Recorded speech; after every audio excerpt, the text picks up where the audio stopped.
بسم اللہ الرحمن الرحیم۔ یہ شام کا ایک علاقہ اعزاز ہے جسے 38 دن کی لڑائی اور ہزاروں جانوں کی قربانی کے بعد فتح کیا گیا تھا۔ حتیٰ کہ اس شہر کی فتح کے لیے سلطان نے اپنی زندگی بھی خطرے میں ڈالی تھی۔ یہاں ایک عظیم سلطان اپنی فوج کے ساتھ ایک میدان میں خیمہ زن ہے۔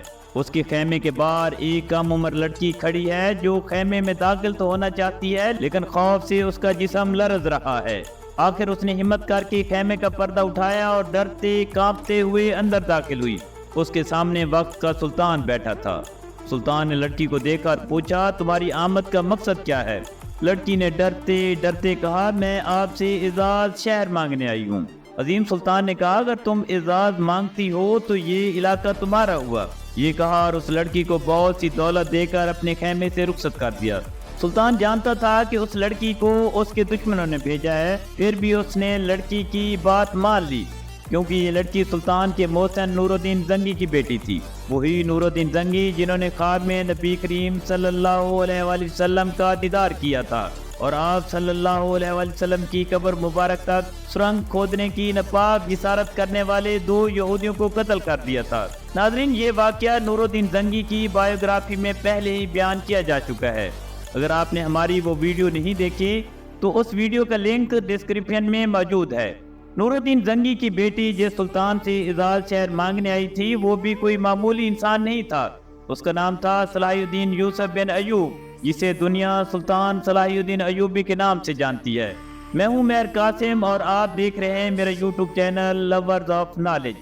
ناظرین، ہم آج آپ کو تاریخ کے ناقابل فراموش کردار سلطان صلاح الدین ایوبی کی بایوگرافی دکھا رہے ہیں، لیکن ہاں، اگر آپ نے ابھی تک ہمارے چینل کو سبسکرائب نہیں کیا تو ضرور کر لیجئے تاکہ آپ تاریخی شخصیت کی مستند بایوگرافیز کے بارے میں جان سکیں۔ سلطان صلاح الدین ایوبی پیدائشی حکمران نہیں تھے، بلکہ ان کے چچا شیر کو نور الدین زنگی کے کمانڈر تھے۔ اس حیثیت میں وہ اپنے بھتیجے کو بھی ہر جنگ میں اپنے ساتھ لے جاتے تھے۔ اپنے چچا شیرکو کی وفات کے بعد صلاح الدین ایوبی فوج کے کمانڈر بن گئے۔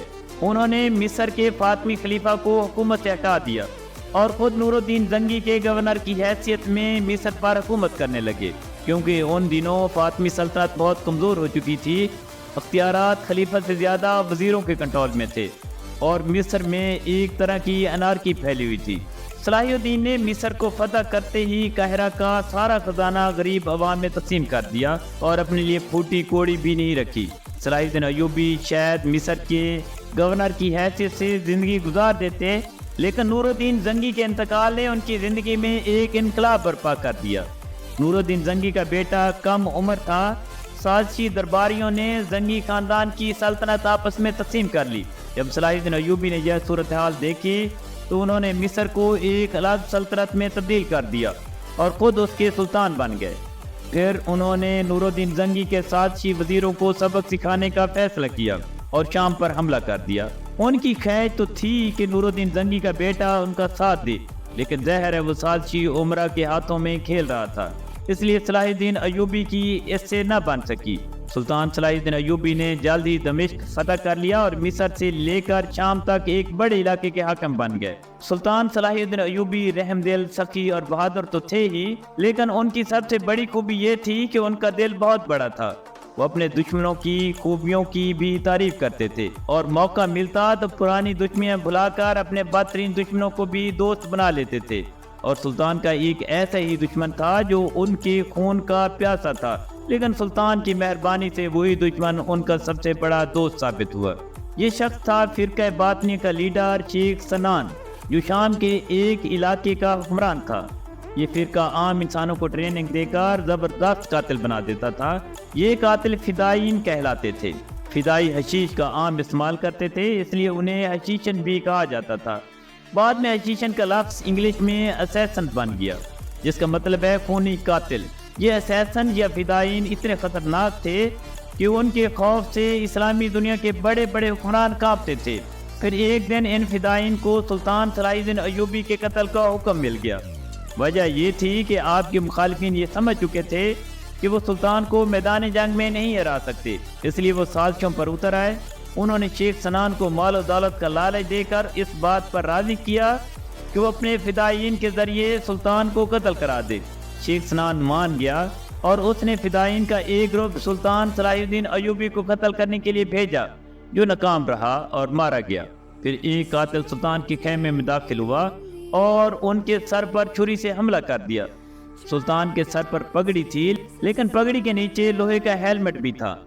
چھری کا وار ناکام رہا۔ سلطان کے محافظوں نے فدائی کو پکڑ لیا اور قتل کر دیا، لیکن وہ فدائی قتل ہوا تو ایک اور آ گیا، وہ مارا گیا۔ پھر تیسرا آیا، وہ بھی مارا گیا، لیکن سلطان سمجھ گئے تھے کہ جب تک شیخ سنان کا خاتمہ نہیں ہوگا ان کی زندگی پر یہ تلوار لٹکتی رہے گی۔ چنانچہ وہ ایک بڑی فوج لے کر نکلے اور مسکیاف کا محاصرہ کر لیا، جہاں شیخ سنان موجود تھا۔ شیخ سنان نے سلطان صلاح الدین ایوبی کے سخت محاصرے سے گھبرا کر رحم کی اپیل کی، جسے سلطان صلاح الدین ایوبی نے قبول کر لیا۔ سلطان صلاح الدین ایوبی ان کی دلیری اور حیرت انگیز جنگی صلاحیتوں سے بہت متاثر تھے۔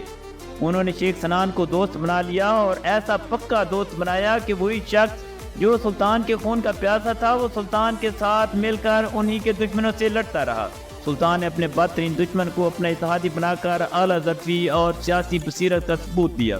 یہ مسئلہ تو حل ہو چکا تھا، لیکن سلطان صلاح الدین ایوبی کے لیے فلسطین کی صلیبی سلطنت سب سے بڑا چیلنج بنی ہوئی تھی۔ صلیبیوں نے 1099 میں بیت المقدس پر قبضہ کر لیا تھا۔ ان کی حکومت کو 1 صدی ہونے کو آئی تھی، لیکن وہ امن سے رہنے پر تیار نہیں تھے۔ سلطان نے ان سے صلح کی کئی کوششیں کی، کیونکہ وہ سب کے ساتھ پرامن طریقے سے رہنا چاہتے تھے۔ اس مقصد کے لیے انہوں نے مسلمانوں اور عیسائیوں دونوں سے امن معاہدے کیے، لیکن صلاح الدین ایوبی کے دشمن جلد ہی صلح کے معاہدے توڑنے لگے۔ چنانچہ 1177 میں سلطان نے فوج جمع کی اور مصر سے نکل کر فلسطین پر حملہ کر دیا۔ شروع میں انہیں بہت کامیابی ملی اور انہوں نے کئی قلعے فتح بھی کر لیے، لیکن ان قلعوں کی حفاظت کے لیے کافی فوج پیچھے چھوڑنا پڑی۔ چنانچہ جب وہ فلسطینی شہر رملہ کے قریب پہنچے تو ان کی فوج آتی بھی نہیں رہی تھی۔ صلیبیوں نے اس صورتحال کا فائدہ اٹھایا اور 25 نومبر 1177 کو صلاح الدین ایوبی پر اچانک حملہ کر دیا۔ اس حملے کے نتیجے میں صلاح الدین ایوبی پیچھے ہٹنے پر مجبور ہو گئے۔ یہ پہلا موقع تھا کہ سلطان صلاح الدین ایوبی کو میدان جنگ میں ناکامی ہوئی تھی، لیکن اصل سلطان وہی ہوتا ہے جو ناکامی سے بھی سبق سیکھے۔ سلطان کو اپنی شکست کا حساب برابر کرنے کا موقع جلد ہی مل گیا۔ ہوا یوں کہ رملہ میں کامیابی حاصل کر کے صلیبی یہ سمجھنے لگے تھے کہ سلطان اب اپنی سلطنت کا دفاع نہیں کر سکتا، اس لیے بیت المقدس کے صلیبی حکمران نے دمشق پر چڑھائی کر دی، لیکن وہ غلطی پر تھا، کیونکہ سلطان صلاح الدین ایوبی کی طاقت میں کوئی کمی نہیں آئی تھی۔ انہیں صرف وقتی طور پر کم تعداد کی وجہ سے پیچھے ہٹنا پڑا تھا، لیکن اب وہ اپنی پوری فوج جمع کر چکے تھے۔ 10 جون 1179 کو جب دونوں فوجیں آمنے سامنے آئیں تو صلاح الدین ایوبی نے اپنے لشکر سے پرجوش خطاب کیا اور کہا، مسلمان ذلت کی زندگی پر موت کو ترجیح دیتا ہے، آگے بڑھو اور دشمن کو بتا دو کہ مسلمان پیٹھ پر نہیں سینے پر زخم کھاتا ہے۔ چنانچہ جب جنگ ہوئی تو سلطان کے وفاداروں نے صلیبی فوج کو زبردست شکست دی۔ شکست خوردہ صلیبی شہنشاہ بالڈون نے صلح کی درخواست کی۔ سلطان چاہتے تو فلسطین کو اسی وقت دشمن سے چھین سکتے تھے۔ وہ یہ بھی جانتے تھے کہ دشمن صلح کے معاہدے توڑ بھی سکتا ہے، لیکن پھر بھی انہوں نے رحم سے کام لیا اور ایک بار پھر اپنے بدترین دشمنوں سے صلح کر لی۔ لیکن یہ صلح ماضی کے معاہدوں سے مختلف تھی، کیونکہ یہ صلح آخری صلح تھی۔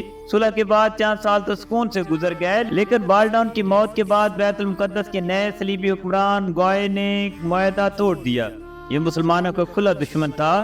اس کے دور میں صلیبی نے مسلمانوں کے خلاف پھر کارروائیں شروع کر دی۔ ایک صلیبی سردار رینالڈ نے مسلمانوں کو تنگ کرنا شروع کر دیا۔ یہ سردار اس حد تک چلا گیا کہ اس نے مدینہ منورہ میں نبی اکرم صلی اللہ علیہ وآلہ وسلم کے روضہ مبارک کو نعوذ باللہ تباہ کرنے کا ارادہ کر لیا۔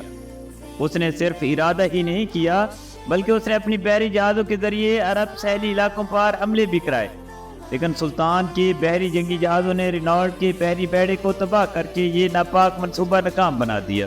لیکن رینالڈ اپنی حرکتوں سے باز نہیں آیا۔ اس نے مصر اور شام کے درمیان سفر کرنے والے مسلمانوں کے تجارتی اور حاجیوں کے قافلوں کو لوٹنا شروع کر دیا۔ پھر ایک ایسا واقعہ ہوا جس کے بعد صلیبیوں کی شامت آ گئی۔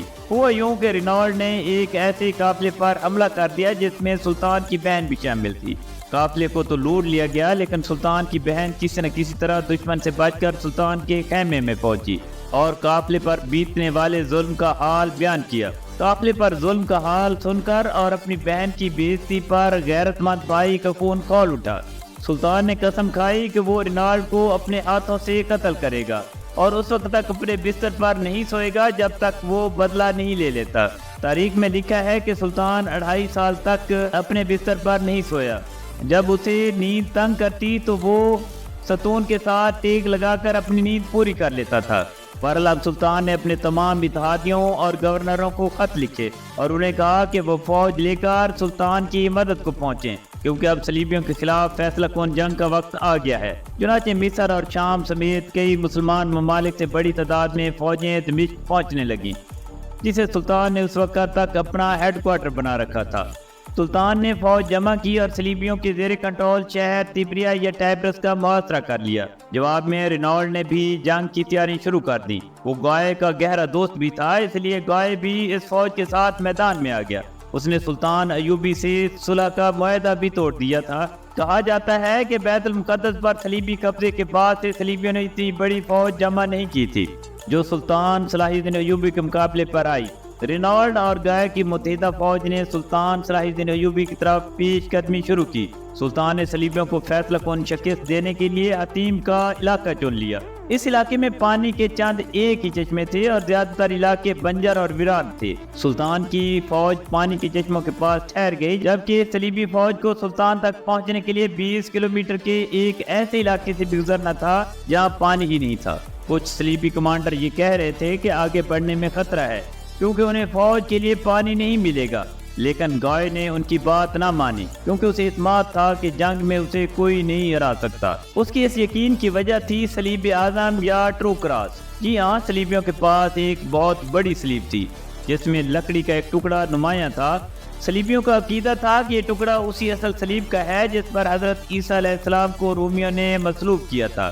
صلیب اعظم کو 20 بار میدان جنگ میں لے جایا گیا تھا اور ہر بار صلیبیوں نے فتح حاصل کی تھی۔ گائے اور اس کے ساتھی سمجھتے تھے کہ صلیب اعظم کی موجودگی میں یہ جنگ بھی وہی جیتیں گے، اس لیے انہوں نے راستے کی ساری مشکلات کو نظر انداز کر دیا، لیکن یہ ان کی سب سے بڑی بھول تھی۔ یہ فوج جیسے جیسے آگے بڑھتی گئی، گرمی اور پیاس کی شدت سے بحال ہوتی گئی۔ چنانچہ جب یہ فوج سلطانی لشکر کے سامنے پہنچی تو تھکن اور پیاس سے نڈھال ہو چکی تھی۔ جب رات ہوئی تو سلطانی فوجیوں نے صلیبیوں کے کیمپ میں گھس کر گھوڑوں کے گھاس کے گٹھوں کو آگ لگا دی۔ صلیبیوں کے پاس آگ بجھانے کے لیے پانی ہی نہیں تھا، جبکہ آگ کی تپش سے ان کی پیاس اور بھڑک اٹھی۔ آگ اور دھوئیں کی وجہ سے وہ رات بھر سو بھی نہیں سکے تھے۔ اگلے دن 4 جولائی 1187 کو سلطان نے صلیبی فوج پر حملہ کیا۔ مسلمانوں نے زہریلے تیروں کی بارش کر دی جس سے سینکڑوں صلیبی گھڑ سوار ہلاک ہو گئے۔ پھر فوجی دستے آگے بڑھے اور دشمنوں پر ٹوٹ پڑے۔ صلیبی فوج کے زیادہ تر سپاہی بغیر لڑائی کے ہی میدان جنگ سے فرار ہو گئے، کہ باقی بچے ان میں مقابلے کی طاقت ہی نہیں تھی، اس لیے وہ آسانی سے یا تو مارے گئے یا پھر پکڑے گئے۔ صلیب اعظم بھی مسلمانوں کے قبضے میں چلی گئی۔ رینالڈ اور گوئے سمیت 12 صلیبی حکمران جنگی قیدی بنے۔ صلیبی لشکر کے سپاہی پیاس سے ہانپ رہے تھے۔ سلطان نے انہیں پانی پلانے کا حکم دیا۔ گوئے اور دوسرے صلیبی حکمرانوں کو تو ٹھنڈا عرق گلاب پلایا، لیکن رینالڈ کو بادہدی کی بھرپور سزا دی۔ سلطان نے اپنے ہاتھوں سے اس کا سر قلم کر دیا۔ یہ دیکھ کر گوئے اور دوسرے صلیبی حکمران ڈر گئے کہ اب ان کی باری ہے، لیکن سلطان نے انہیں اطمینان دلاتے ہوئے کہا، بادشاہوں کو قتل نہیں کیا کرتے۔ اب سلطان صلاح الدین ایوبی بیت المقدس کی طرف بڑھے۔ شہر کا حکمران تو پہلے ہی ان کی قید میں تھا۔ انہیں امید تھی کہ شہر آسانی سے فتح ہو جائے گا، لیکن صلیبیوں نے سلطانی فوج کا 1 ہفتے سے زیادہ عرصے تک ڈٹ کر مقابلہ کیا اور 2 اطراف سے بھاری جانی نقصان ہوا۔ سلطانی لشکر نے آگ کی گولوں کی بارش کر کے دیواروں میں شگاف پیدا کر دیے۔ صلیبی لشکر کو خوف ہوا کہ اگر مسلمان شہر پر قابض ہو گئے تو کہیں وہ ان کے بیوی بچوں کو غلام ہی نہ بنا لیں۔ چنانچہ انہوں نے لڑائی کا ارادہ چھوڑ کر سلطان کے رحم کو پکارا، اور سلطان نے بھی اس پکار کا جواب رحم دلی سے ہی دیا۔ حالانکہ بیت المقدس وہی شہر تھا جہاں 88 برس پہلے جب صلیبیوں نے قبضہ کیا تھا تو خون کی ندیاں بہا دی تھی، لیکن سلطان ایوبی تو سنت رسول صلی اللہ علیہ وسلم پر عمل کرنے والے تھے۔ جیسے نبی پاک صلی اللہ علیہ وسلم نے فتح مکہ کے موقع پر اپنے بدترین دشمنوں کو معاف کر دیا تھا، اسی طرح فاتح بیت المقدس نے بھی اپنے دشمنوں کو معاف کر دیا۔ انہوں نے شرط عائد کی کہ ہر عیسائی مرد 10 اور عورت 5 دینار ادا کرے اور آزادی حاصل کر لے۔ جو ایسا نہ کر سکے اسے غلام بنا لیا جائے گا۔ دلچسپ بات یہ کہ صلیبیوں کے مذہبی رہنما نے فوری طور پر یہ رقم ادا کی اور زندہ سلامت نکل گئے۔ مذہبی رہنماؤں کا لیڈر تو ہیرے جواہرات سے لدے صندوق بھی سلطانی فوج کے سامنے لے کر چلا گیا، لیکن اتنی دولت لے جانے والے اپنے پیچھے غریب صلیبیوں کو چھوڑ گئے تھے جن کا فدیہ دینے والا کوئی نہیں تھا۔ لیکن سلطان کا رحم صرف امیروں کے لیے نہیں تھا، انہوں نے غریب صلیبیوں کو مفت آزادی بخش دی۔ کچھ صلیبی تو سلطان کے حسن سلوک سے متاثر ہو کر اسی شہر میں ٹھہر گئے۔ سلطان ایوبی کے رحم دلی اور حسن سلوک کا ویسٹ بھی اعتراف کرتا ہے۔ یوں 2 اکتوبر 1187 کو بیت المقدس پر صلاح الدین ایوبی کا مکمل کنٹرول ہو گیا۔